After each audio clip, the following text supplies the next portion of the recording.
Big Z Reviews. A Working Man is the newest team-up between Jason Statham and director David Ayer, this time with the writing assistance from Sylvester Stallone. And I think this is actually based on a series of books, too. Unlike their last film, Beekeeper, which is so crazy and just ridiculous and proud of being ridiculous, this one, I think, isn't ridiculous enough for its premise. Like, essentially, it just becomes another divorced dad cinema film. Like I said, this one is like a widowed dad. But it's fun. You know, it's a fun action flick, you know? You gave me a job. You were patient with me. You, Carla, Jenny, you're my family. You're here for dinner. Excuse me, it's not your business. All good, boss.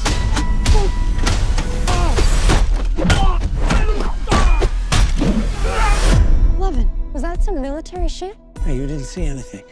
Just get my back if I ever need it. So this, of course, stars Jason Statham as a retired, expert military person that is now working as a foreman at a construction company that is owned by Michael Pena.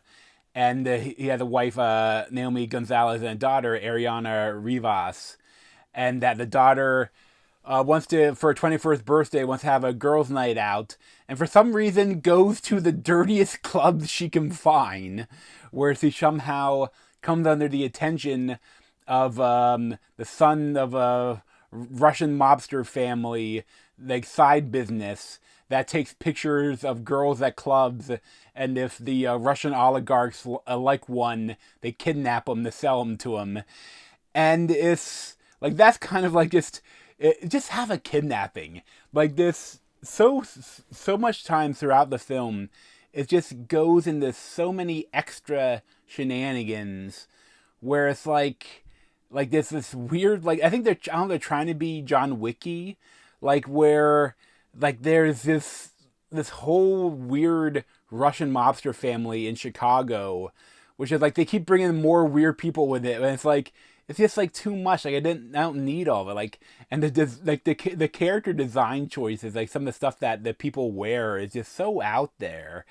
But I mean, it's fine. You know, it's like, I think the first action scene, like Statham is like the foreman, and some like other like mobsters, I don't know, like look like Latino gangs, like come in and like harassing one of the workers, and he like beats him up and like, get back to work. You know, it's like it, and that's like he's using like a pickaxe and throwing concrete in their eyes and using like construction things as weapons.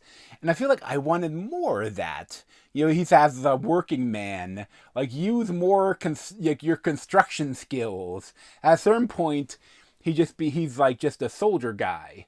You know, he's like, he gets like David Harbour is like his blind friend, and it gives him like his military rifle from service, and he's like, and then he goes on a rampage. That's like the climax of the film is him killing everyone with his rifle.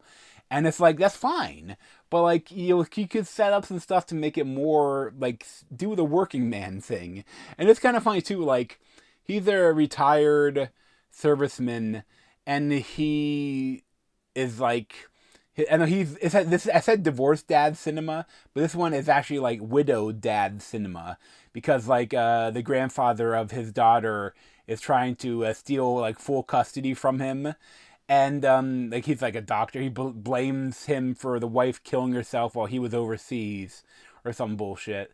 But like it's just these films are popular, and you know, I understand why there's a lot of single dads that hate whoever is who the ex-wife or the parents-in-laws, and they have the daydreams of being a badass guy that would save a female in distress.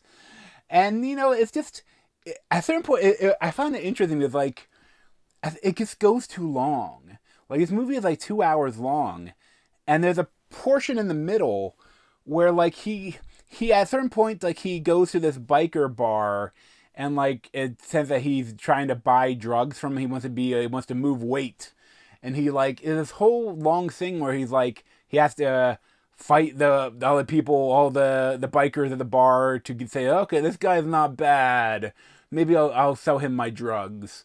And then like this whole thing just trying to get to the son of this Russian mobster that's doing this whole kidnap girl thing. I think too the whole idea of it happening in Chicago is like a bit of a stretch, you know. But I feel like they could have cut that whole one section out and nothing would have changed. Except the only thing is that you know the people that come out like later after he kills a bunch of people, then all the bikers show up and he has to kill all of them too. Like, so then you kind of know there's like a named person that he has like a one-on-one fight with, you know. And to this, I feel like there's a lot of time goes by. Like, he is not in a rush to save this girl. Like, she is being like abused and stuff and fighting for her life, and he's like surveilling people and like buying drugs from them, and then he's not going to use the drugs. He's going to throw them in the waterways, which is not good, or pour like a whole like thousands of pills down the toilet put them into the municipal water system. They also make it really clear that he's a working man. He's not rich, even though he's a foreman at a construction company. He has to give his lawyer $10,000 to try to fight the grandpa, and he's gonna move into like this horrible apartment with a Murphy bed stained with blood, while he's surveilling people trying to save this woman, and it's just like it's not necessary, you know. But David Ayer's weird. I like him, but he's weird. But be more weird. There are moments that are just so odd, like the way, like but it's whatever, you know. It's another Jason Statham flick, and I think it's better than a lot of the straight to streaming action movies you see. Like, the action is a little bit shaky camera, and, you know, like they like to. Jason Statham isn't that impressive as an action star. Like, he's okay, but they definitely like to hide stuff for him, especially now that he's getting older. But I mean, it's definitely a serviceable action flick. I would recommend it streaming. Maybe you don't have to see it in theaters, but it is fun. You know, I'd probably give it like a 7 out of 10.